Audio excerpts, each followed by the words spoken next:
Hi friends, because മോമിൻ്റെ പുതിയൊരു വീഡിയോയിലേക്ക് എല്ലാവർക്കും സ്വാഗതം. എല്ലാവർക്കും സുഖമാണെന്ന് വിശ്വസിക്കുന്നു. ഞാനും സുഖമായിട്ടിരിക്കുന്നു. അപ്പോൾ നമുക്കിനി വീഡിയോയിലേക്ക് കിടക്കാം. അപ്പം കുറച്ച് മീൻ കിട്ടിയിട്ടുണ്ട്. ഇതിൻ്റെ പേര് കിളിമീൻ എന്നാണ്. നിങ്ങളുടെ സ്ഥലത്തൊക്കെ എന്താ പറയുന്നതെന്ന് എനിക്കറിയത്തില്ല. അപ്പോൾ നമുക്ക് ഈ മീൻ കഴുകി വെട്ടി വൃത്തിയാക്കി വെച്ച ശേഷം ഒന്ന് വരഞ്ഞു കൊടുക്കാം. ഇതെന്ന് പറയുന്നത് ഡയമണ്ട് കട്ട് രീതിയാണ്. നമുക്ക് ഏത് രീതി വേണമെങ്കിലും അറിയാവുന്ന പോലെ കട്ട് ചെയ്യാം.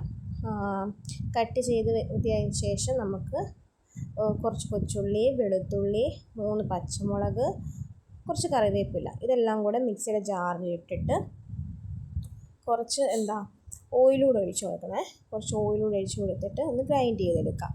ഗ്രൈൻഡ് ചെയ്ത് കഴിയുമ്പോൾ പേസ്റ്റ് രൂപത്തിൽ കിട്ടും. അപ്പോൾ ആ പേസ്റ്റ് രൂപത്തിലുള്ളത് ഒന്ന് മാറ്റി വെച്ചതിന് ശേഷം നമുക്കൊരു വേറൊരു പാത്രം എടുത്തിട്ട് അതായത് 2 ടീസ്പൂൺ മുളക് പൊടി, കാശ്മീരി ആകാം എരിവുള്ളതും ആകാം, 2 ടീസ്പൂൺ മഞ്ഞൾപ്പൊടി, 2 ടീസ്പൂൺ കുരുമുളക് പൊടി, കുറച്ച് ഉലുവ, പിന്നെ ആവശ്യത്തിന് ഉപ്പ്. എന്നിട്ട് നമ്മൾ നേരത്തെ മാറ്റി വെച്ചില്ലേ ഗ്രൈൻഡ് ചെയ്ത് വെച്ച് അതും ഇതിലേക്ക് ഇട്ട് കൊടുത്തിട്ട് പേസ്റ്റ് രൂപത്തിലുള്ള അതിട്ടിട്ട് കുറച്ച് ഓയിലും കൂടെ ഒഴിച്ച് കൊടുത്തിട്ടൊന്ന് ഒരു സ്പൂൺ എടുത്തിട്ട് നല്ല രീതിയിൽ ഒന്ന് മിക്സ് ചെയ്തെടുക്കാം. നിങ്ങൾക്ക് കൈ കൊണ്ട് മിക്സ് ചെയ്യാൻ താല്പര്യമെങ്കിൽ അങ്ങനെ ചെയ്യാം. ഞാനിവിടെ സ്പൂൺ ഉപയോഗിച്ചു. പിന്നെ ഇനി കുറച്ച് നാരങ്ങ എടുത്തിട്ട് ഒരു ചെറിയ നാരങ്ങ എടുത്ത് പിഴിഞ്ഞിട്ട് അതൊന്ന് മിക്സ് ചെയ്തിട്ട് മീൻ എടുത്തിട്ട് നമുക്ക് നല്ല രീതി അതിൻ്റെ വെട്ടിലെല്ലാം വരുന്ന രീതി പുരട്ടി കൊടുക്കാം. എന്നിട്ട് അതുപോലെ മറ്റേ മീനും ചെയ്യണേ. എന്നിട്ട് ഒരു പാൻ എടുത്തിട്ട് കുറച്ച് എണ്ണ ഒഴിച്ച് ചൂടായി വരുമ്പോൾ കറിവേപ്പില ഇട്ടിട്ട് മീൻ ഓരോന്നായിട്ട് വെച്ച് കൊടുക്കണം.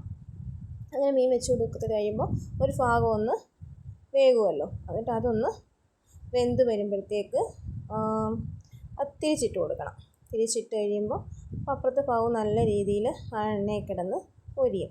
അപ്പം ഇത്രയേ ഉള്ളൂ. സിമ്പിളാണ്. എല്ലാവരും വീട്ടിൽ ട്രൈ ചെയ്ത് കൊടുക്കണം. ഭയങ്കര ടേസ്റ്റിയാണ്.